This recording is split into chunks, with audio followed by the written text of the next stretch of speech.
ಎಲ್ಲರಿಗೂ ಯುಗಾದಿ ಹಬ್ಬದ ಹಾರ್ದಿಕ ಶುಭಾಶಯಗಳು. ಯುಗಾದಿ ಹಬ್ಬದ ಅರ್ಥ, ಯುಗಾದಿಯನ್ನು ನಾವು ಏಕೆ ಆಚರಣೆ ಮಾಡಬೇಕು, ಯುಗಾದಿ ಹಬ್ಬದ ವಿಶೇಷತೆ, ಅದರ ಹಿನ್ನೆಲೆಯನ್ನು ಈ ವಿಡಿಯೋದಲ್ಲಿ ತಿಳ್ಕೊಳ್ಳೋಣ.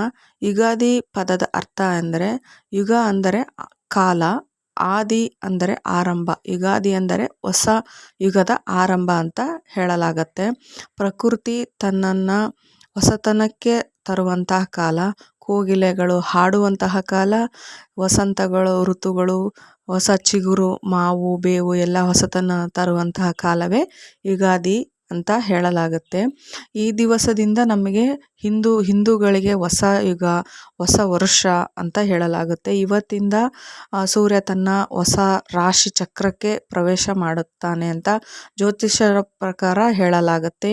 ಇದೇ ಕಾರಣಕ್ಕೆ ನಾವು ಹಿಂದೂಗಳು ಯುಗಾದಿ ಹಬ್ಬದಿಂದ ನಾವು ಹೊಸ ವರ್ಷಕ್ಕೆ ತಗೊಂಡು ಪಂಚಾಂಗ ಶ್ರವಣ ಮಾಡೋದು ಸಹ ಉಂಟು. ಈ ವರ್ಷದಿಂದ ಮುಂದಿನ ವರ್ಷ ಯುಗಾದಿವರೆಗೆ ವರ್ಷ ಭವಿಷ್ಯ ಅಂತ ಜ್ಯೋತಿಷ್ಯರು ಪಂಚಾಂಗ ಶ್ರವಣ ಮಾಡೋದನ್ನು ನಾವು ನೋಡಿರ್ತೇವೆ. ಇದು ಹೊಸ ಬೆಳಕು, ಹೊಸತನಕ್ಕೆ ಸಾಗುವಂತಹ ಕಾಲ ಅಂತ ಹೇಳಲಾಗತ್ತೆ. ಆಮೇಲೆ ಇನ್ನೊಂದು ಮೇಯ್ನು ಎಣ್ಣೆ ಸ್ನಾನ, ಅಭ್ಯಂಜನ ಸ್ನಾನ. ಯಾಕೆ ಮಾಡೋದು ಅಭ್ಯಂಜನ ಸ್ನಾನ ಅಂದರೆ, ದೇಹ ಮನಸ್ಸು ಶುದ್ಧೀಕರಣವಾಗುವಂತಹ, ದೇಹದಲ್ಲಿರುವ ನಕಾರಾತ್ಮಕ ಶಕ್ತಿ ದೂರವಾಗಿ ಒಳ್ಳೆ ಮಾರ್ಗದ ಕಡೆಗೆ ನಡೆಸುವಂತಹ ಈ ಎಣ್ಣೆ ಸ್ನಾನವನ್ನು ಮಾಡಿದರೆ ಇವತ್ತಿಂದ ವರ್ಷವಿಡೀ ನಮ್ಮ ದೇಹ ಮನಸ್ಸು ಒಳ್ಳೆ ಸಕಾರಾತ್ಮಕ ಚಿಂತನೆಗೆ ಸಾಗುತ್ತಂತ ಹೇಳಲಾಗುತ್ತೆ. ಇದಾದಮೇಲೆ ನೆಕ್ಸ್ಟು ತೋರಣಗಳಿಗೆ ಮಾವು ಬೇವು ಕಟ್ಟುವಂತಹ ಯುಗಾದಿ ಹಬ್ಬದ ದಿನ. ಯಾಕೆ ಕಟ್ಟೋದು? ಮನೆ ಒಳಗೆ ಯಾವುದೇ ಥರನಾದ ನಕಾರಾತ್ಮಕ ಶಕ್ತಿಗಳಾಗಲಿ, ದುಷ್ಟ ಶಕ್ತಿಗಳಾಗಲಿ ಬರಬಾರ್ದು ಅಂತ ಮಾವು ಬೇವು ತೋರಣ, ರಂಗೋಲಿ ಆಗಲಿ, ನಾವು ಬಳಸುವಂತಹ ಈ ಎಲ್ಲ ಪದಾರ್ಥಗಳಿಂದ ನಕಾರಾತ್ಮಕ ಶಕ್ತಿಗಳು, ನೆಗೆಟಿವ್ ಎನರ್ಜಿ ಅಂತ ಏನು ಹೇಳಲಾಗುತ್ತೆ ಅದು ಯಾವುದು ಮನೆ ಒಳಗೆ ಬರೋದಿಲ್ಲ. ಆ ಕಾರಣ ಹಿರಿಯರು, ಪೂರ್ವಿಕರು ಆಗಿನ ಕಾಲದಿಂದ ಈ ಸಂಪ್ರದಾಯಗಳನ್ನು ಮಾಡ್ಕೊಂಡು ಬಂದಿರುವಂತಹದ್ದು. ಇದರಿಂದ ರಂಗೋಲಿ ನೋಡೋದ್ರಾಗಲಿ ಯಾವುದೇ ನಕಾರಾತ್ಮಕ ಶಕ್ತಿ ಒಳಗಡೆ ಬರೋದಿಲ್ಲ.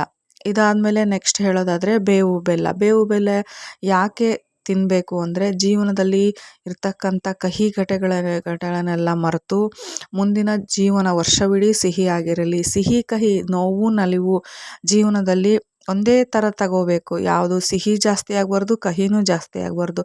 ಸಮನಾಗಿ ಜೀವನವನ್ನು ಸ್ವೀಕರಣೆ ಮಾಡಬೇಕು ಅನ್ನೋ ಒಂದು ಮನಸ್ಥಿತಿಯಿಂದ ಪೂರ್ವಿಕರು, ನಮ್ಮ ಹಿರೀಕರು ಈ ಹಬ್ಬವನ್ನು ಆಚರಣೆ ಮಾಡಲಾಗುತ್ತೆ. ಈ ಹಬ್ಬದಿಂದ ರೈತರಿಗೆ ಸುಗ್ಗಿ ಕಾಲ ಶುರುವಾಗುತ್ತೆ. ಅವರು ಬೆಳೆದಂಥ ಬೆಳೆಗೆ ಒಳ್ಳೆ ಪ್ರತಿಫಲ ಸಿಗುತ್ತೆ. ವ್ಯಾಪಾರಿಗಳಿಗೂ ಅಷ್ಟೇ ಹೊಸತನ, ಹೊಸ ವ್ಯಾಪಾರದಿಂದ ಹಳೆ ಬಾಕಿ ಎಲ್ಲ ಚುಕ್ತಿ ಮಾಡಿ ಹೊಸತನದಿಂದ ಶುರುವಾಗುತ್ತೆ ಅಂತ ಹೇಳಲಾಗುತ್ತೆ. ಯುಗಾದಿ ಅಂದರೆ ಕೇವಲ ಹಬ್ಬವಲ್ಲ, ಅದು ಒಂದು ಹೊಸ ಆರಂಭ. ಹಳೆಯದೆಲ್ಲ ಮರೆತು ಹೊಸತನಗೆಡೆಗೆ ಸಾಗುವುದೇ ಯುಗಾದಿ ಹಬ್ಬ ಅಂತ ಹೇಳಲಾಗುತ್ತೆ. ಇದಾಗಿತ್ತು ಇವತ್ತಿನ ವಿಡಿಯೋ. ಎಲ್ಲರಿಗೂ ಯುಗಾದಿ ಹಬ್ಬದ ಹಾರ್ದಿಕ ಶುಭಾಶಯಗಳು. ಆ ದೇವರು ಎಲ್ಲರಿಗೂ ಆಯುರಾರೋಗ್ಯ ಐಶ್ವರ್ಯ ಕೊಟ್ಟು ಕಾಪಾಡಲಿ.